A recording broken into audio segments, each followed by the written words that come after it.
we're going to dive into a really powerful story today. It's a kind of modern fable, and it's all about how sometimes the sweetest words can be the most dangerous, and what happens when we choose comfort over, well, wisdom. So let's just jump right in with a pretty provocative question. Can kindness be a weapon? I mean, really think about that. Can something that feels so good, so right, actually be used to destroy you? That's the core question we're going to unpack. Okay, so our story kicks off with a character that I think a lot of us can relate to. Someone who just feels completely misunderstood. We've got the sheep, right? And it feels trapped. But here's the twist. It doesn't feel trapped by a wolf or some obvious danger. No, it feels trapped by its own protector. And this is really the heart of the conflict, right?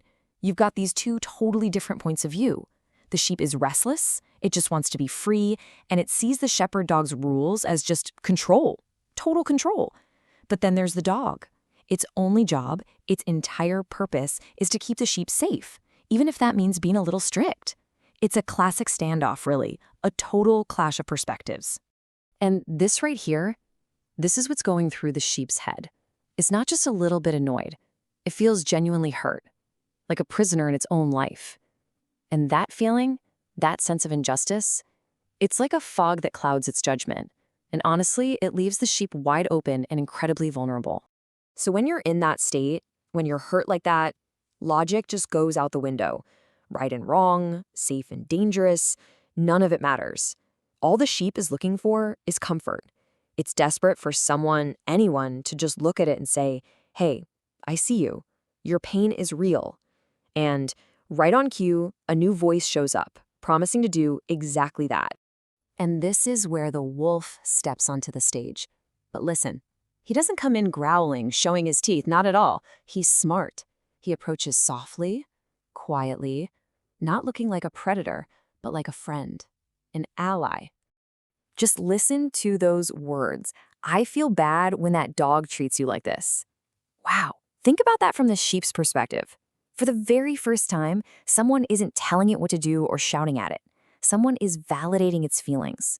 With just one sentence, the wolf builds a bridge of trust. It's brilliant and it's terrifying. And here you can see the wolf's strategy in plain sight. It's all about reframing the narrative. Every single thing the dog does to protect the sheep, the wolf twists it. He's not protecting you, he's controlling you. He doesn't love you. Suddenly, the sheep isn't just restless, it's a victim. And the dog isn't a guardian, it's a tyrant. And then comes the final blow, the knockout punch. The wolf defines real love and real freedom in a way that is just so tempting for the sheep. Real love is when no one stops you. It's this promise of a world with zero rules, zero consequences, just pure, unconditional freedom. It sounds like heaven, but it's really a sweet, peaceful poison. So at this point, the sheep is completely sold. It believes it has finally found someone who gets it, someone who offers what it thinks is real love. And in that moment, the protector becomes the enemy. The roles are completely reversed in its mind, and it's ready to make a move. And so it does. The sheep, full of this anger and resentment, literally pushes its protector away, opens the gate, and walks right out to the waiting wolf. And here's a heartbreaking detail. The dog doesn't fight it. It doesn't force the sheep to stay, even though it knows exactly what's about to happen. The sheep takes that step, thinking, at last I'm free. And then, in those last terrible moments, the truth hits. Hard. How can this be? The kindness was fake. The gentle voice was a trap. This devastating realization that the one who sounded like a friend was actually the enemy, it just comes way too late.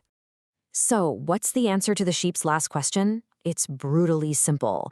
The wolf didn't become an enemy. He was always the enemy. He wasn't a friend, he was just hungry. And his sweet words, they were just the best way to catch his dinner. Okay, so this isn't just a sad little story, it's actually a blueprint. A playbook for manipulation. The wolf wasn't just making this up as he went along. No, he was following a very specific 4-step process. And the scary part is, it works.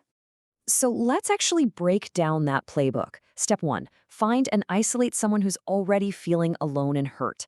Step 2, tell them you see their pain. Validate their feelings to build trust. Step 3, twist the narrative. Make the good guy look like the bad guy. Reframe protection as control. And the final step, step 4, offer them a way out that's actually a trap, a poisonous solution that you call real freedom. Once you see these steps, you can start to recognize this pattern everywhere.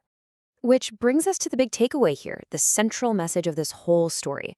It's really a powerful warning, isn't it? It's about being incredibly careful about which voices you listen to, especially when you're feeling down or hurt or angry. And the story leaves us with some pretty heavy warnings to think about. That the most dangerous enemy won't yell at you. They'll whisper sweet things in your ear. That beautiful words like freedom and respect can be twisted and used against you. And maybe the most important one, that true love, real protection, doesn't always sound sweet. Sometimes it's strict. And sometimes the softest, kindest voice is the one leading you off a cliff. So here's the bottom line. The whole point of this fable is to plead with us, really, to look past the pretty words, to stop and ask, what's the real intention here? It's a call to use our heads, to use our wisdom, and not let our emotions make all the decisions for us. And that leaves us with one last big question to think about. A question you can carry with you in your own life. Who's the dog and who's the wolf? Which voices are offering you tough, honest protection, and which ones are whispering that sweet, sweet poison? Something to think about.